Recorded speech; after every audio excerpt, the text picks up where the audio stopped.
Kadosh, Boker Or, Bekiim Bahalacha, day 4. So it says over here like this. Day 4. This is true even if someone soiled his hands while in the restroom and he needs to clean them before the beginning of Shachrit. Although there are poskim who rule that one must recite the Beracha and Netilat Yadayim in such a case, the practice of Sephardic Jews is not to recite the blessings. This was explained in Hilchot Yosef, Hashkamat Boker, English Siman 4, which means if a person is up all night, even if they went to the washroom, it doesn't matter. No Beracha and Netilat Yadayim if you were up all night. Okay? Fine. Okay. Number Zayin. Okay? 7. We recite the blessing each time we relieve ourselves, okay, of our body's waste products. The blessing of Asher Yatzar was composed and instituted by Anshe Knesset Gdolah in such a manner that it expresses sublime concepts beyond our capability to understand. For an inkling of the wisdom contained in this blessing, see Hilchot Yosef Hashkamat Boker, English edition, Siman 6, Siman 7. Which means Asher Yatzar is such a powerful beracha. But look over there in the English, just to understand a little, the touch, the tip of the iceberg, as they say, because there's so many beautiful things right over there. Fine. Elokai Neshama, Halacha Chet. Elokai Neshama. This is talking about now connecting the blessing with Asher Yatzar. So it says like this, technically, okay, there's no halachic obligation to say the beracha of Elokai Neshama immediately after Asher Yatzar. Okay, why? Because these two blessings are not considered a beracha, right, a set. Right? Now, although the blessing of Elokai Neshama does not begin with Birkot Hashem Elokeinu Mecholam, this is because it belongs to the category of Birkat Todah, blessings of thanksgiving. This category of blessing does not require the regular text found in other blessings. Meaning like this, we thought that maybe Elokai Neshama is a beracha smucha lechameta, which means that it's a beracha which is close to its friend. And since it's close to its friend, so therefore that's why it doesn't start with Elokai Neshama. Now, if it doesn't start with Birkot Hashem Elokeinu Mecholam, now if it's beracha smucha lechaverta, you're not allowed to make a sek between one another. You finish Asher Yatzar, and immediately Elokai Neshama. That's what I would have thought. Yeah, that's what I would have thought.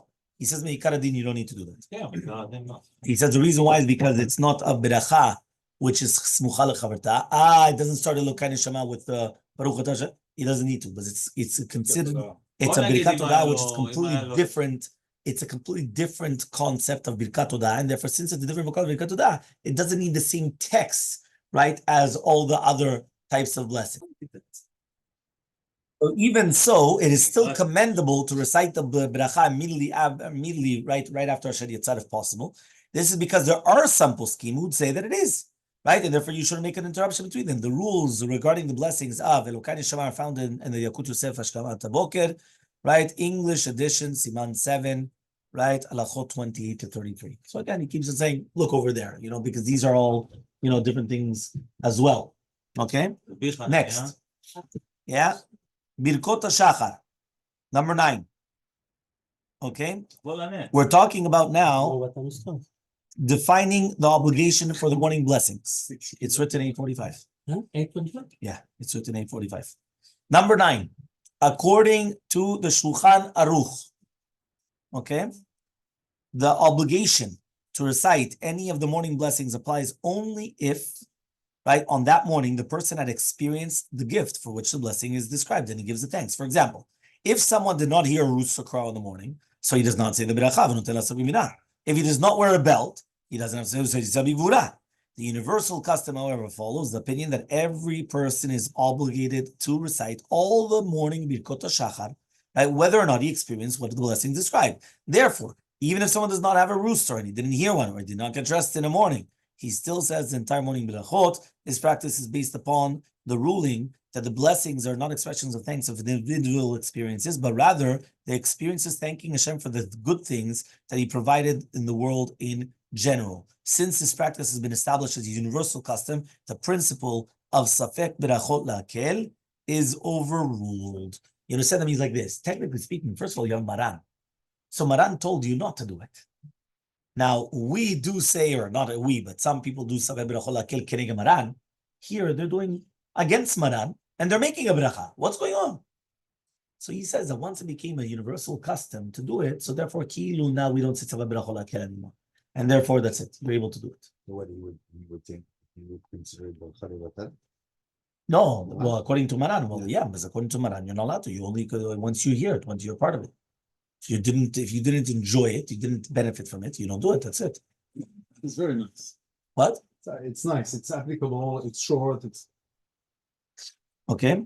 So now we're still not done. זה יותר short מהעיכול של ספסי.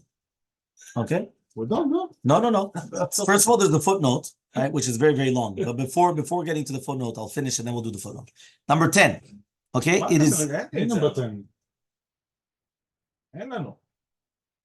You're right. Number 10 is D5. So it's just a footnote. Yeah. So you're right. No, it's just a footnote. עושים את של שבת. No. So it's a footnote. There's no Shabbat, by the way. Right? Friday and Shabbat. Yeah, we're going to do it. לא צריך לדעת הלכות. יאללה. do חזרה. זה תלמוד. אתה יודע מה זה חזרות? אצל רוני? מה? ידעו חזרות. The footnote says, the Gemara Masechet Berachot teaches, yeah, when someone has a rooster, when someone hears a rooster crow, he says, when he opens up his eyes, he says, when he sits up, when he stands up, when he steps on the ground, right? When he's going to walk, when he's going to put on his shoes, right? Right? Not asa, right? Or right when he's going to come and put when he fastens his belt, it's mileel. It's mileel, it's not milera. It's not sha'asali kol tzorki, it's sha'asali kol tzorki. Yeah, when he wraps his turban onto his head, he's going to say terisal betifara. Yeah, so the Rambam interpreted this passage literally and ruled that each person becomes obligated to recite each blessing when he experiences this gift. If he does not experience it that day, he doesn't say the beracha. The Rambam ruled that these 18 berachot have no particular order. Are you listening? They don't have an order. Therefore, each person recites a beracha when he has experiences, whatever he's blessing, right? That's what he's doing. If he does not experience it, so he doesn't make the beracha. For example, if someone slept through the entire night, right, fully dressed, so in the morning he doesn't say Mil B'Shalom when he gets up. If he walks around barefoot all day, so he doesn't have to say Shasali Kotzorgi. Why? Right? Because he doesn't have it. The Rosh and the Tur disagreed with the Rambam.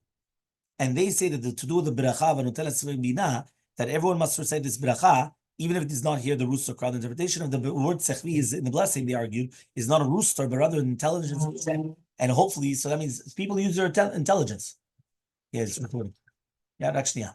Yeah? So he says it's recording. So therefore, so what happened was the Rosh and the Tur, they both argue on the Rambam, and they say it's nothing to do with it because it has to do with understanding. So therefore, HaKadosh Baruch Hu gave us to distinguish between night and day, and therefore to do with the other ones, we're also just saying it on the different benefits that he gives us. So they agree with the Rambam that a person is obligated to recite the blessing only if he actually experienced it. So it comes out like this: the machloke between the Rosh and the Tur, keneged the Rambam, is only by the beracha av hanotel sechvi. According to the Rambam, it was hearing the rooster. According to the Rosh and the Tur, it was using intelligence. So I still agree with them, but not everyone uses their intelligence. I would still say they don't have to make a beracha, but okay, but all depends. Yeah, some people they don't realize. You see, that's why they're not using their intelligence. Many geonim though adopted an entirely different approach to these berachot. Okay, so these are geonim. The kolbo, right? He quotes from Naturunai Gaon, Rav Amram Gaon. They teach that our sages did not, right, institute these berachot to thank Hashem for each person's individual benefits, but rather to praise Hashem for providing, right, for providing these benefits to mankind in general, right? No, but it's a shebach, but it's not for you.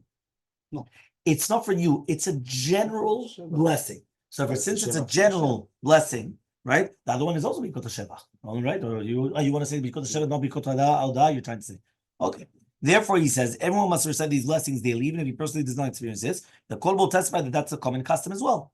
The Rambam was aware of this custom, because he wrote in many of the cities, people recite the entire set of the blessings in the synagogue, whether or not they experience it. But there's a mistake, and they must not continue this practice.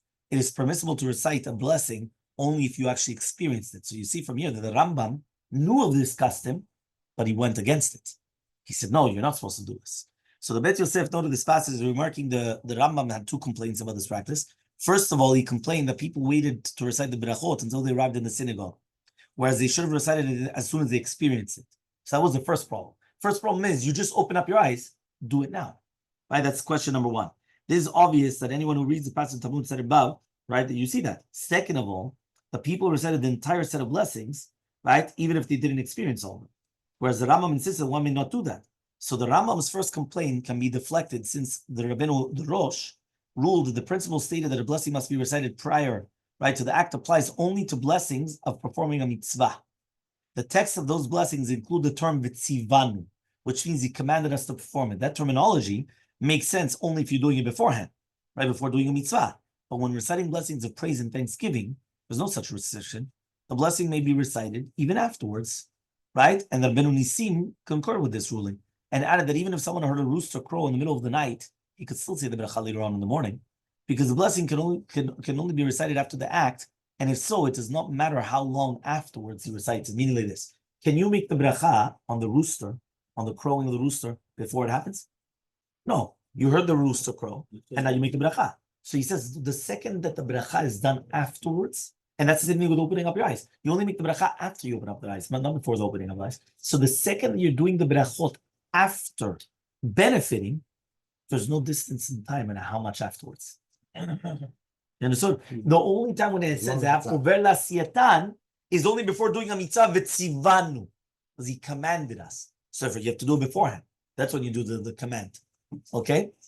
So now he says, Rabbeinu Nisim then challenges his thesis, since the Talmud Yerushalmi teaches that one must recite a blessing, right, with a talk de dibur of the experience. Rabbeinu Nisim declared based on this that the reasoning previously said is incorrect, concluded that common custom must follow the opinion of the Geonim mentioned above, that the entire thing should be said, right, for the general makeup of the world, not for an individual. Therefore, even if someone did not hear the crow of the rooster at all, he could still say it, right? Since the entire, this has become the widespread custom, cemented the correct halacha and practice of Rabbeinu Nisim testified, right, that this is likewise a conclusion of the Ramban Nachmanides as well. What is the conclusion then of the Bet Yosef and the Ramah? So Maran concluded that since many Rishonim agreed with the Rambam, right, so we have to take the stringent opinion, and therefore don't make the bracha unless you actually experience it. And he recommended that each person recite the blessing for each thing, even if he did not, but without saying the name of Hashem, without Shem Hashem. So based on this, Maran Paskin and Shulchan Aruch, when you wake up in the morning, so you say Elokai Neshama. When you hear the crow, you do that, exactly like the Rambam. Okay. Later in Halacha 8, Maran laid down the general rule regarding all these brachot. If someone has not experienced what is described in the bracha, he should recite the bracha without pronouncing Hashem's name. For example, if someone did not hear the rooster crow, or he did not walk, or he did not get dressed, or whatever it is, he says it without the bracha, without meaning Baruch Baruch Atam, whatever it is. You understand? Whatever the case is. Okay? The Ramah, in contrast, wrote, other poskim ruled to recite all the blessings, even when we did not experience what they describe. The blessings are not connected to each person's personal experience, but rather to the fact that who gives to the entire world. The common custom follows this opinion. The Oziel also held of this opinion, as did the Achronim, as listed in the Kaf HaChaim and in the Yabia Omer. Okay? Fine. Next. Okay? Safek berachot la'akel does not apply here. Why doesn't it apply? At the end of the day, we always say Safek berachot la'akel. So why don't we say Sabal also? Safek berachot la'akel here. So it is surprising that we follow the ruling of the Ramah. So you see here, by the way, that the Dot Mizrach is following the Ramah. Yeah, that's what I was going to say. You understand? Here, the Dot Mizrach is doing the Ramah. Okay, and we're going to speak about the Moroccans, but the Dot Mizrach, they're following the Ramah, and it says, right? But it says here, you see here that the Dot Mizrach are doing the Ramah, not the Moroccans. The Dot Mizrach are doing like the Ramah, and they're not even doing Safek berachot la'akel kenegdam against themselves. That's what you should do, because you have Maran. So he says over here, but if the Rambam and the Shulchan Aruch both rule that you don't do it, so why do we ignore them? So Ben Ish Chai explained that in this case, we rely on the ruling of the Arizal HaKadosh, that he taught that the Birkot Hashahar, whether it's going to be with the Netilat Yadayim and ending with the Birkot Torah, which are 18 blessings, or whether or not we experienced it or not, all these blessings allude to the highest realms of the heaven, and one must not miss any of them. Even if someone has not slept at all during the night, or never took off his hat, or never took off his shoes, or this, or that, he still has to do it. And even if he did not experience it, he still has to make these blessings, right? And he says the only exceptions are going to be of the Sha'as Ali Kol Tzorki on Tisha B'Av and Kippur, that we skip it out, right? Or right, and the Birkat al Netilat Yadayim Osher Yatzar, if you didn't go to the washroom or you didn't sleep all night or whatever it is, right? If this is the opinion of the Rizal, so it overrides the principle, the concept of Safek berachot la'akel. Okay. The Kaf HaChaim also paskin like this. The Rishon LeZion, however, disagree with this principle. He said that if the Rizal has no more authority than any other posek, So then we should say Safer Berachot Lakel as well. Doesn't make sense. I'm saying, well, the Arizal is now much stronger than any other posek. Why? Like, why would that happen? So to reconcile our common practice, Rav Ovadia says we can rely upon another principle explained by the Rishon LeZion and Yabia Omer, that he says that the practice of saying the beracha noten la right noten laef koach. Shulchan Aruch says that we must never say this beracha because there's no mekor in the Talmud. If there's no mekor in the Talmud, so therefore we don't say this. So he says, right? 1 second. The universal custom among Sfaradim and Ashkenazim is to say noten laef koach. However, is to write. He says is to recite it daily. In this case as well, the Arizal rule that we must say the beracha. But its ruling cannot be the basis of universal custom to recite it, since all communities, including those that do not follow any Kabbalistic teachings, recite it. So it must be therefore that the blessings was instituted during the time of the Geonim, and that is why we mentioned by many Rishonim, since the universal custom it already proceeded before the Shulchan Aruch, so therefore this overrides the Shulchan Aruch and the concept of Saver Berachot Lakel. Meaning, and by the way, this Yabia Omer is where the Moroccans come in. That any minhag which preceded Maran, we don't do like Maran. Why? Because the entire concept was only if we don't have a custom. But if we have a custom, yeah, you're listening. If we have a custom and our custom is going like and it preceded Maran, even if it's against Maran, doesn't matter. And that's what Rabbi is saying. In the same way, we can reconcile the custom of reciting all the morning blessings, since it had become universal custom even before the Shulchan Aruch and Bet Yosef, and in fact, it even precedes the Rambam, as he testified himself. So because of that, it goes against the concept of Safer Berachot Lakel.